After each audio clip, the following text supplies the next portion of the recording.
Bien, bonsoir à toutes et à tous. Nous allons commencer donc cette conférence. Bienvenue à cette conférence consacrée au blockchain, aux chaînes de blocs en bon français. S'arrêter là pour la discussion et je passe maintenant la parole à notre dernier intervenant, Sacha Boyer, qui est donc directeur général de mynotary.fr. Merci à lui. Merci beaucoup, merci pour votre invitation. Merci à tous d'être venus, et puis à ceux qui nous regardent, parce que c'est en direct, de prendre le temps d'écouter à une heure tardive en fait, la blockchain et lié au droit de l'immobilier. Alors moi, je suis un peu particulier. Je viens du droit, j'ai fait du droit des affaires, puis je suis parti en droit notarial. Avant, en fait, pendant mon diplôme supérieur du notariat, j'ai cofondé avec deux développeurs talentueux que j'ai rencontrés la plateforme MyNotary. Donc en fait, j'ai mis les mains dans le code juridique pendant 8 ans et je mets les mains dans le code technique, en fait, informatique depuis maintenant 4 ans, en fait. On est une équipe de 21 personnes talentueuses, passionnées, avec un triple objectif, en fait, qui est de simplifier la transaction immobilière. La rendre beaucoup plus facile, beaucoup plus accessible, c'est le premier but. Le deuxième, et je suis heureux maître, j'ai exaucé votre vœu, de centraliser la donnée, en tout cas que tout le monde puisse collaborer à un endroit sur une même plateforme pour que les données soient plus simples à récupérer. On parlait des documents, mais que tous se récupèrent à un seul endroit. Et on a par exemple, grâce à l'informatique, eh bien, tous les documents Allure. Si vous avez vendu un bien dans une copropriété, c'est-à-dire sur une référence cadastrale, et que vous vendez un autre bien sur la même référence cadastrale, vous récupérez automatiquement tous les documents Allure, vous évitant de les redemander une énième fois, parce que je comprends votre problème. Et puis enfin de la rendre transparente, la vente immobilière, parce qu'on est dans le monde du présentéisme. Si vous observez bien, les GAFA, en fait, ils nous habituent à avoir tout de suite. On est des enfants gâtés, notre génération particulièrement, et celle qui arrive, c'est encore pire. Et si on n'a pas tout de suite, comme nous l'offrent Google, Facebook, Amazon, eh bien du coup on fait un caprice, on n'est pas content, et adapter à l'immobilier, c'est vrai que c'est toujours compliqué parce que l'immobilier, c'est sur des temps longs. Donc, comment faire en sorte d'apporter la bonne information au bon moment pour permettre aux personnes d'avoir finalement ce qu'ils demandent à un instant T et de permettre aux professionnels de faire son travail. Ce qu'on a fait dans la transaction aujourd'hui, on va le développer dans tous les domaines de l'immobilier, tous les types de contrats. Voilà. On a travaillé en fait, et c'est pour ça que je me permets un petit peu de parler de la blockchain, on a travaillé sur la blockchain. Alors, nous, on intégrait les contrats qu'on signait sur la blockchain. Alors en fait, on n'intègre pas un contrat sur la blockchain, on intègre un hash. On en a parlé, mais très rapidement, en fait, quand j'ai un document informatique, je le passe bien dans un algorithme qui est celui de la blockchain et ça me donne un numéro d'identification unique. Il est absolument unique, enfin en tout cas c'est ce qui est dit. On ne peut pas avoir deux numéros identiques pour des documents différents. Et donc en fait demain, si j'ai deux contrats, on me présente deux contrats qui sont différents et chacun dit celui-ci c'est le mien et il est vrai, je peux repasser ces contrats dans mon algorithme et ça va me donner des hashes et je vais pouvoir comparer les hashes. Je laisserai les spécialistes de la blockchain m'interrompre si c'est faux, mais en principe ça fonctionne comme ça. Donc nous on s'est amusé à intégrer les contrats dans la blockchain. Sauf que la blockchain, en fait, ça nous amuse beaucoup aujourd'hui, cette mode. On comprend pas bien. On a un peu du mal. On a l'impression qu'en fait, c'est un peu une parole divine, la blockchain. Autrement dit, il y a la blockchain, donc il faut que j'utilise. Et donc, on essaye de bourrer des cas d'usage, de trouver des cas d'usage qui finalement, en fait, existent peut-être par d'autres méthodes plus simples, plus larges. Il y a un problème, il y a la blockchain, c'est ce qu'on dit tout le temps au bureau, donc ça nous amuse beaucoup. Pour cette intervention, en fait, j'ai préféré partir du besoin dans l'immobilier. Quel est le réel besoin, en fait, et essayer de découvrir comment la blockchain pourrait ou non aider, découvrir le pourquoi pour trouver le comment, tout simplement. D'abord, trouvons les problèmes dans l'immobilier, dans la transaction. Alors, je parle du terrain parce qu'on travaille aujourd'hui majoritairement avec les agents immobiliers et les notaires. Sur le terrain, en fait, il y a 3 grands problèmes dans l'immobilier. Le premier, c'est la paperasse. Ça, vous l'avez dit, il y en a trop. Il faut pratiquement plus de 50 documents aujourd'hui pour monter une transaction immobilière. Il y a une inflation législative parce que c'est un sujet purement politique aussi, l'immobilier, qui fait qu'on superpose les textes. Et c'est devenu de plus en plus compliqué. C'est devenu d'ailleurs tellement compliqué que ça prend de plus en plus de temps. Donc, on essaye de trouver comment on peut simplifier cette paperasse et la récupération de l'ensemble de ces pièces. Ça, c'est le premier problème. Le deuxième, c'est le nombre d'intervenants et du coup les délais. On parle tout le temps de désintermédiation.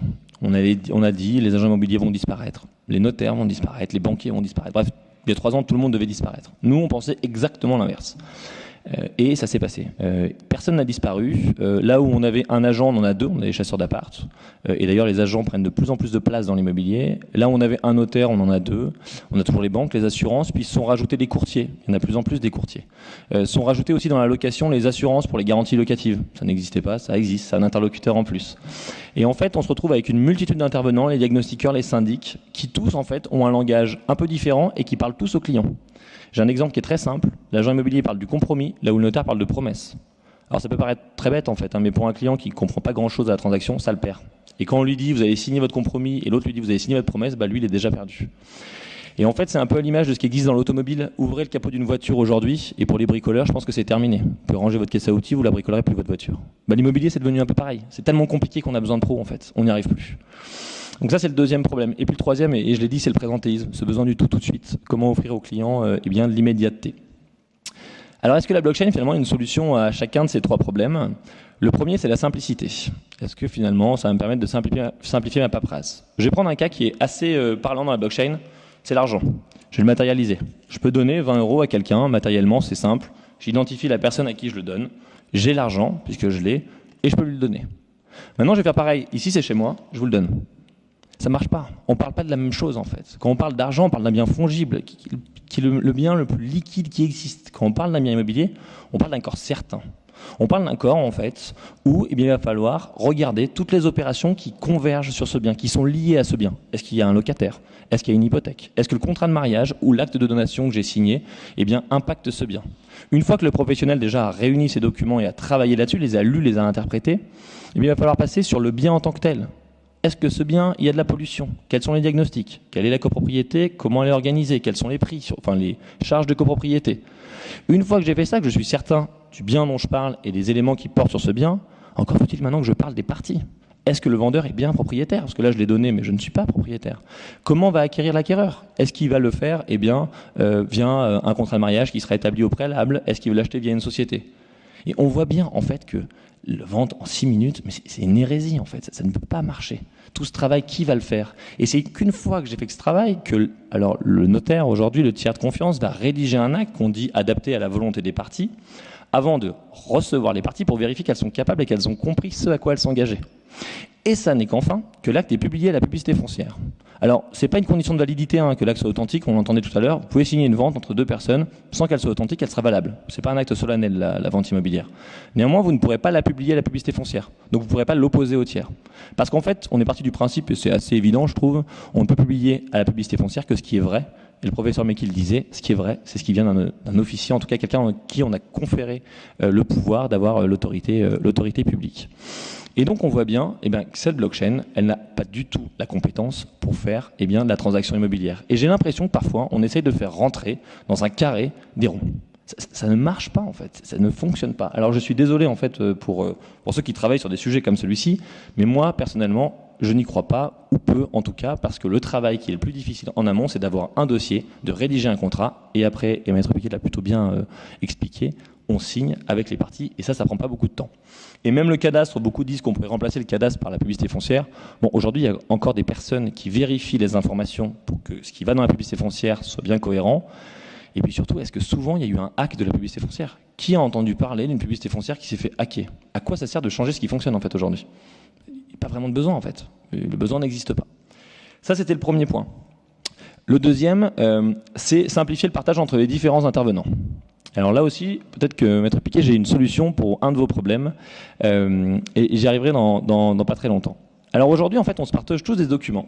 On les scanne, on les photocopie, on se les envoie. Ah, c'est formidable. Et puis en fait, ces documents vont servir à établir un dossier. Mais qu'est-ce que ça vaut vraiment, ces dossiers en fait? Est-ce qu'on s'est déjà posé la question mais est-ce qu'on n'a pas glissé dans le modèle de notre preuve en fait vers quelque chose qui était solide, original, vers quelque chose qui ne l'est plus du tout? Parce qu'en France, on a une particularité, et moi je trouve que c'est honorable, c'est que la preuve, on l'organise, on la hiérarchise.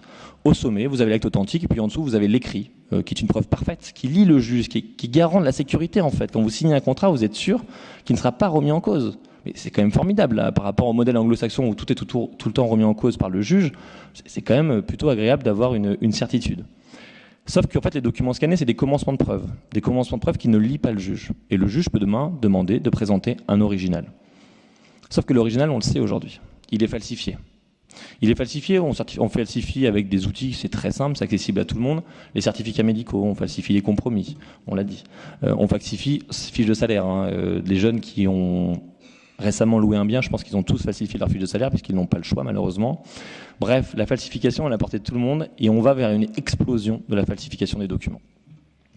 Et ça, c'est super grave en fait parce que ça remet en cause le principe de confiance qu'il y a dans notre droit en fait. Le principe de confiance qui est basé sur cette preuve et il n'y a plus vraiment de preuve. Et moi, je me pose la question demain, comment ça va se passer si un notaire signe un acte de vente sur un diagnostic qui a été falsifié? Qui sera responsable? À n'en pas douter, ce sera certainement le notaire, pour son obligation de curiosité, puisqu'il n'a pas pris toutes les mesures visant à s'assurer que le document était bien un original. J'ai un exemple qui me vient en tête d'un notaire qui est assez grave d'ailleurs, et il n'est pas passé loin en fait. Vendeur-acquéreur, il connaissait bien le vendeur, le notaire, et puis un jour il reçoit un mail du vendeur, cher maître, veuillez trouver 6 joints mon RIB pour procéder au virement. Donc là il appelle son pote et lui dit, mais attends, mais je comprends pas, pourquoi tu me vous vois, c'est débile. Il dit, mais je t'ai pas envoyé de mail, c'est pas mon RIB. Si il ne connaissait pas le client, il aurait versé l'argent sur un compte qui n'était pas le bon compte. Et ça en fait ça prouve qu'aujourd'hui on est passé complètement à travers ce principe de l'original, de la preuve parfaite en fait. Alors on parle de la blockchain, mais il y a la signature électronique. C'est une merveille la signature électronique. Nous on l'utilise tous les jours. Attendez, la signature électronique c'est un document où on vérifie l'identité des parties avec différents stades, simple, avancé, qualifié, ok. On vérifie l'identité des parties et il est apposé sur ce document un certificat. Autrement dit, demain, j'amène le document, je peux vérifier sur Adobe en fait que le certificat il est valable et que les parties c'est bien le consigné. Si le document il est modifié, le certificat tombe. Et c'est franchement compliqué pour quelqu'un de modifier en fait et d'arriver à hacker ça. Aujourd'hui, c'est jamais arrivé.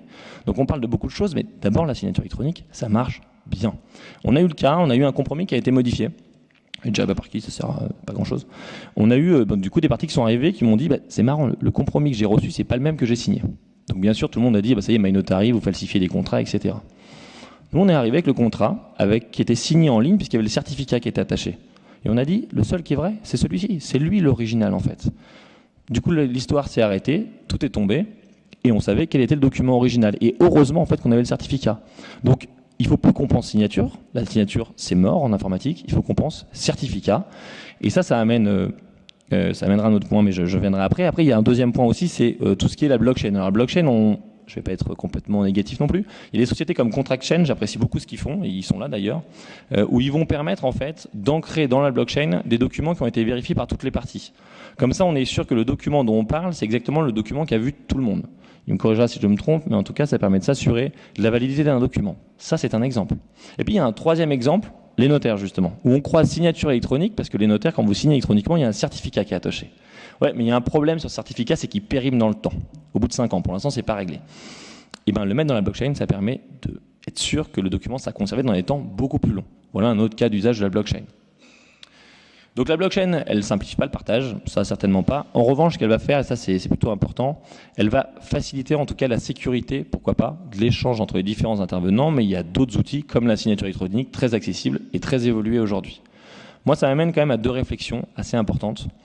D'abord, est-ce qu'on est d'accord pour confier, parce que dans les 2 cas c'est un peu ça, notre confiance, ce qui forme en tout cas la confiance dans notre système juridique, à des sociétés externes. Parce que ce soit le PDF qui appartient à Adobe, donc à une société américaine, ou la blockchain où on ne sait pas trop où c'est en tout cas stocké et on ne sait pas trop qui a la main dessus, il faut se poser la question, est-ce qu'on n'aurait pas aussi à créer un système qui permet de sécuriser notre preuve et en tout cas notre confiance en France. Et puis le deuxième point, c'est revoir complètement, et j'en avais parlé plusieurs fois d'ailleurs à la DSN et puis à différentes personnes, ce besoin de changer nos réflexes en tant que professionnel de l'immobilier quand on reçoit un document qui est en tout cas numérique. Est-ce qu'il a été signé électroniquement et comment je fais pour vérifier ce document qui a été signé électroniquement? Arrêtons de regarder cette signature et ça c'est fondamental. Mais enfin, 3e point, et je vais me permettre un petit peu de rêver, c'est sur de la transparence. Chez MyNotary, en fait, on a un rêve, c'est rendre le droit plus accessible. In fine, en fait, nous, ce qu'on veut, c'est que le droit immobilier, il soit plus personnalisé. Les clients comprennent plus, finalement, ce droit qui est un petit peu ésotérique. Et on le constate, en fait, aujourd'hui, quand on intègre le client dans un parcours, quand il est, en tout cas, avec la bonne information au bon moment, ça le rassure. Il agit avec plus de raison, moins de stress, et donc avec plus de confiance. Et donc, on s'est posé une question qui est toute simple. Comment aujourd'hui, vous, citoyens, vous êtes locataire ou propriétaire, vous savez qu'une loi, ou un arrêté, ou un règlement européen qui sort, va concerner votre situation particulière? Comment vous, professionnels, vous êtes capable de savoir exactement quels sont les clients, ou leurs contrats, qui vont être impactés par une réforme législative, pour les prévenir, pour leur apporter le bon conseil au bon moment? Mais aujourd'hui, c'est très difficile. Alors nous, on s'est permis de rêver, parce que chez MyNotary, ce qu'on aime, c'est rêver, imaginer demain. Et on s'est permis de rêver en disant, il faut sortir de ces contrats papier qui sont, inertes et verbeux, qui n'apportent pas grand-chose, parce qu'un contrat, normalement, ça vit en fait dans le temps. Et aujourd'hui, on les laisse comme un tas de papier. Il faudrait arriver à en extraire la data, pour que cette data, on puisse la croiser avec une data qui serait celle du gouvernement, législative, pour réellement, en fait, et on le dit souvent, que les actes pénètrent l'ordonnancement juridique. Ce qui ferait que, avec la data des actes, je suis capable de savoir demain que telle réforme peut avoir un impact sur tel acte, que tel client peut être concerné par telle réforme. Je fais parler mes actes, je leur donne vie, et moi, professionnel, ça m'aide au quotidien dans mon conseil pour mon client. Et là, la blockchain peut, pourquoi pas, avoir une utilité. On peut imaginer demain les notaires en France et en Europe qui créent un fichier commun où ils vont centraliser l'ensemble de cette donnée qui concerne les biens et les personnes, les opérations, les liens réels, les liens personnels, les stocker sur une blockchain, ce qui me permet, moi, par exemple, notaire français demain qui va faire une vente sur un bien immobilier, eh bien de très rapidement voir si la personne est mariée, si elle est mariée en Italie, par exemple, récupérer le contrat de mariage, si la personne, par exemple, a un autre bien ou un contrat un acte de donation, de pouvoir le consulter et avoir les données rapidement, en tout cas, de pouvoir croiser les codes au service d'un droit plus accessible. Et je terminerai mon propos ainsi. Je pense qu'il est fondamental aujourd'hui pour les écoles de formation, et je sais que le professeur Meki y est attaché. J'ai vu aussi récemment les avocats, le barreau de Montpellier croiser avec la société Epitech, en fait l'école Epitech, pardon, qui est une école d'informatique, rapprocher ces jeunes. J'ai fait 8 ans de droit, je n'ai rencontré que des gens en droit, et ça c'est grave. Il est fondamental aujourd'hui que les jeunes qui sont dans les études croisent le code avec ceux qui sont des développeurs informatiques qui font une autre forme de code, mais en tout cas qui peuvent les aider. Moi, c'est ce que j'ai fait, ça nous a beaucoup aidé. Parce que je pense fondamentalement que c'est demain les jeunes qui vont être capables, en fait, en croisant les codes, de rendre les opérations juridiques plus simples, plus rapides et plus transparentes. Je vous remercie.